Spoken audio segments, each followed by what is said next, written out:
हा पेढा घ्या. मला अमेरिकेत मोठ्या कंपनीत जॉब मिळालाय. आता माझी सर्व स्वप्न पूर्ण होणार. अरे वा, छानच की. अरे पण अमेरिका काय जे म्हणालास ते आहे तरी कुठं? अगं काय आई, अमेरिका म्हणजे खूप मोठा देश आहे. आज सकाळीच मला मेल आलाय. तिकडे नोकरीसाठी बोलवले आहे त्यांनी. चला, आता आम्हाला म्हातारा म्हातारीला अमेरिका पाहायला मिळणार म्हणायची. नाही बाबा, पहिल्यांदा आम्हाला तिकडे जावं लागेल. तिकडून जाऊन स्थिर जावर झालो की तुम्हाला तिकडे घेऊन जातो. मग आम्ही कोणासोबत राहायचं? तुमच्याशिवाय आमचा वेळ कसा जाणार? तुम्ही इथे नाही ही कल्पनाच करवत नाही बघ आम्हाला. झाले का सुरू? कधी नव्हे ती चांगली नोकरीची संधी आली की झाली तुमची रडारड सुरू. तशी आमची काही स्वप्न आहेत, ती कधी पूर्ण करणार? असं आयुष्यभर राहणं मला नाही आवडत. आम्ही फक्त देश सोडतोय, जग नाही. अरे बाळा, असं अभद्र बोलू नकोस रे. तुम्हाला जे हवं ते करा, आमची काहीही हरकत नाही. अरे पण तोपर्यंत आमची सोय कशी आणि कुठं करणार आहेस बेटा तू? बाबा, तुम्ही मागे म्हणालात ना, तुमचे व आईचे अनेक मित्रमैत्रिणी आपल्या शहरातील वृद्धाश्रमात आहेत. हवं तर तिथे तुम्ही थोडे दिवस राहू शकता. तिथे तुम्हाला एकटंही वाटणार नाही. आम्ही येताना हा तिथला ऍडमिशन फॉर्म सुद्धा घेऊन आलोय. अरे बाळा, जर थोड्या दिवसांचाच प्रश्न असेल तर आम्ही इथेच राहतो ना आपल्या घरात. अहो बाबा, आम्हाला तिकडे जायचं आहे, म्हणजे खूप खर्च आहे. मी विचार करतोय आपले घर विकले तर त्या पैशातून आम्हाला तिकडे जाता येईल. तसं आता आपलं घर आता खूपच जुनं झालं आहे. अरे बाळा, असं म्हणू नकोस. जुनं जरी असलं तरी ते आपलं घर आहे. तुझा जन्म सुद्धा याच घरात झाला बरं, आणि आता हे विकायचं म्हणजे वाईट वाटतं रे. झालं कपाळात रडगाणं सुरू. आम्ही काही करायचं म्हटलो की तुम्ही नेहमी नेमकी आडवे येतात. माझी प्रगती कोणालाच बघवत नाही. अरे बाळा, असं कसं म्हणतोस तू? आम्ही फक्त इतकंच म्हणतोय. वसुधा काहीच बोलू नकोस. बाळा, तुम्ही जसं म्हणाल तसं आम्ही करू. तो वृद्धाश्रमाचा फॉर्म भर तेवढा.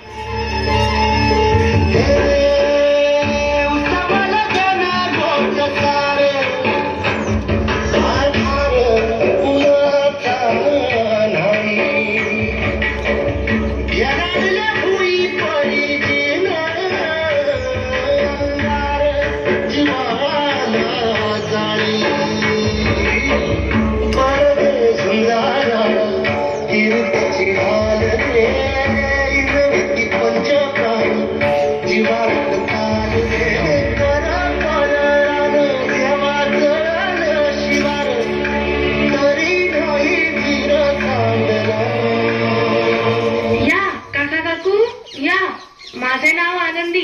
मी आपले स्वागत करते. आई, बाबा, सर्व काही कागदपत्र फॉर्मॅलिटी मी पूर्ण केली आहे. लवकरच आम्ही तुम्हाला घ्यायला येऊ. आम्ही निघतो आता. ठीक आहे, आम्ही तुमची वाट पाहतोय. बाळांनो, लवकर या हा. अगं आनंदी, माझा मुलगा अमेरिकेत जातोय. आमची हेळसांड होऊ नये ना म्हणून इथं पाठवलंय त्यांनी आम्हाला. आमची सुनबाई सुद्धा खूपच काळजी करते बघ आमची. हो का? छानच. चला, मी तुम्हाला तुमची खोली दाखवते.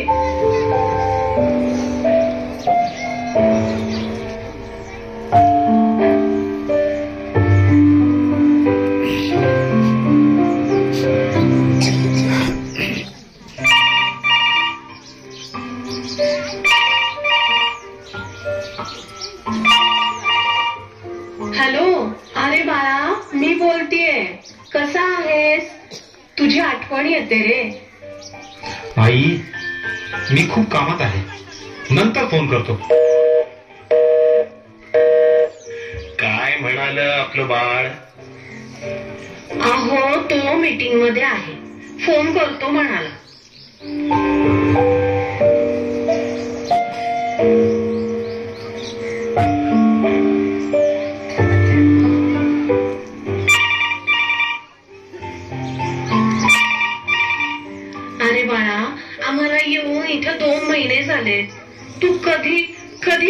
आहेस? आई, सारखं सारखं फोन करू नको. आम्ही इथे स्थिर झालो की येऊ तुम्हाला घ्यायला. आता फोन ठेव. काय कारण सांगितलंय यावेळी? काम संपल्यावर येईल म्हणाला. माझा मुलगा असंच सांगून निघून गेला होता. गेला तो गेलाच, आजपर्यंत तो आलाच नाही. पण खरं तर मला इथंच बरं वाटते बघा आता. आमच्या मुलावर आमचा पूर्ण विश्वास आहे. तो असं नाही करणार. तो नक्की येणार आम्हाला घ्यायला.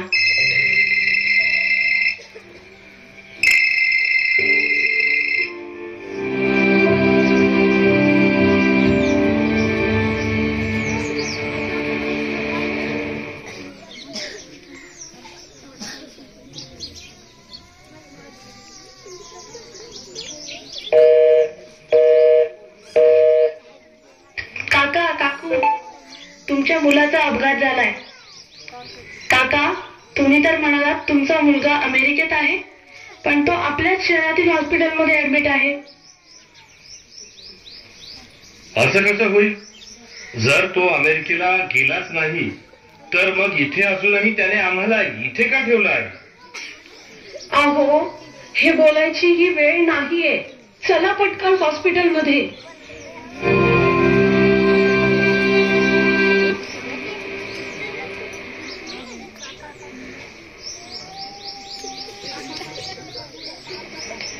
डॉक्टर, माझा मुलगा ठीक तर आहे ना? त्याला काय झालंय? तुमच्या मुलाचा अपघातामध्ये एक डोळा निकामी झाला आहे. लवकरात लवकर त्याला डोळा मिळायला हवा, नाहीतर तो कायमचा अंध होऊ शकतो. नाही डॉक्टर, तुम्ही माझा डोळा घ्या, पण माझ्या मुलाला मी असं नाही पाहू शकणार. तुम्ही पूर्ण विचार करून बोलत आहात ना? हो, मी त्याची आई आहे. मी त्याला या अवस्थेत नाही बघू शकत. पण डॉक्टर, एकच विनंती आहे. मी त्याला माझा डोळा दिला आहे हे त्याला समजता कामा नये. अगं वसुधा, तू हे काय बोलत आहेस? अहो, ते आपलं बाळ आहे. त्याची काळजी घेणं हेच तर आपलं कर्तव्य आहे ना. डॉक्टर साहेब, आम्ही इथे आलो होतो हे माझ्या मुलाला कळता कामा नये. ठीक आहे, हे सगळं फक्त एक आईच करू शकते.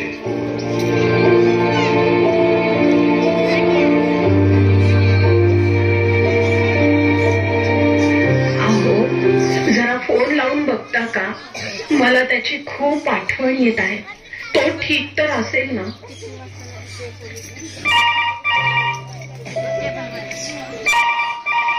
हॅलो बाळा, कसा आहे? कधी येणार आहेस? अरे तुझी आई आजारी आहे, तिला एकदा येऊन भेटून तरी जा. हॅलो. हो बाबा, आम्ही येतोय 2-3 दिवसात. आता फोन ठेवा. अहो, काय म्हणाला आपलं बाळ? ठीक तर आहे ना? मला शेवटचं तरी त्याला बघायचं आहे. हो अगं वसुधा, उठ ना. काय काय होतंय तुला? वसुधा, आनंदी बघ ना, हिला काय झालंय? वसुधा, नाही, असं होऊ शकत नाही. वसुधा, अगं उठ ना. अजून आपल्याला भरपूर जगायचं आहे. आपलं बाळ आपल्याला भेटायला येणार आहे. वसुधा, उठ वसुधा. असं एकटं. आणि आई कुठे आहे? लवकर आलास रे पोरा. तिने केलेल्या उपकाराची परतफेड करायला आलास का? अहो बाबा, ते आम्ही वृद्धाश्रमाची फी भरायला आलो होतो. आणि असं टोचून का बोलताय? कोणत्या उपकाराची परतफेड? बरोबर, उपकार नाही, कर्तव्य केलं. तिनं तुला जन्म दिला, तुला मोठं केलं. इतकंच नाही तर तुला दुसरं आयुष्य दिलं. अरे तिच्यामुळे तू परत एकदा ही सृष्टी पाहत आहेस. काय बोलत आहात तुम्ही? मला काहीच कळत नाहीये. होय बाळा, तुझा अपघात झाला आणि एक डोळा निकामी झाला, तेव्हा तुझ्या आईनं तिचा एक डोळा तुझ्यासाठी दिला. तुला हे ऐकून त्रास नको म्हणून हे लपवून ठेवायला सांगितलं त्या माऊलीनं. काय बाबा? आई कुठे आहे? आई मी चुकलो, मला तिची माफी मागायची आहे. बाळा खूप उशीर झाला रे, तुझी आई या जगात नाही आता. बाबा असं नका बोलू, माझी आई हवी आहे. बाळा तुला तुझी आई मिळणे आता शक्य नाही, पण तिची एक शेवटची इच्छा आहे, ही चिठ्ठी तू वाचावीस.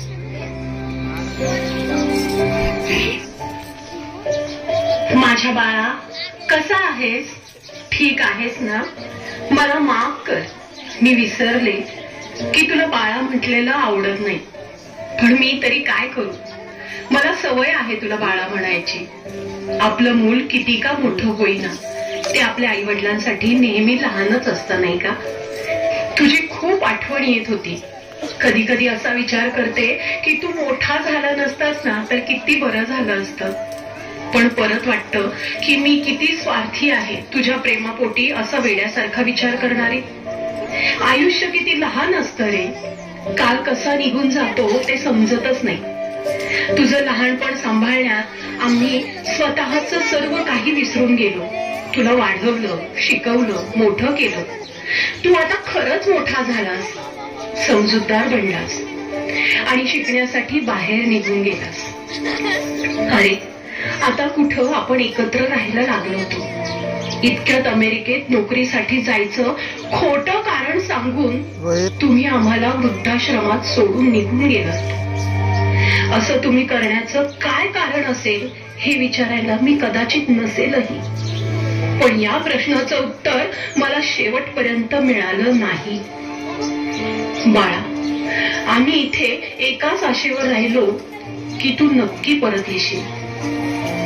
आज तुम्हा दोघांकडे सर्व काही असेल, पण या आनंदात तुमच्या आई बाबांना सहभागी करण्याची तुझी इच्छा का झाली नाही हाच प्रश्न पडला. आज तू परत आलास खरा, पण थोडासा उशीरच केला. बाळा, तू आम्हाला कधीच भेटायला आला नाहीस, स्वतःहून फोनही कधी केला नाहीस. आम्हाला दुसरं काहीही नको होतं रे, फक्त तुम्ही हवे होता. मी गेल्यानंतर तुझे बाबा एकटे पडणार. तू मला भेटायला नाही आलास, किमान माझ्या नंतर तुझ्या बाबांना तरी भेटायला नियमितपणे येत जा. त्यांची काळजी घे. तुला आणि सुनबाईला खूप खूप आशीर्वाद. खूप मोठा हो. तुझीच आई. आई मला माफ कर. आम्हाला आई बाबा ओझं वाटू लागले म्हणून आम्ही त्यांना वृद्धाश्रमात सोडलं. पण मला आज समजलं की आई बाबांचं असणं काय असतं.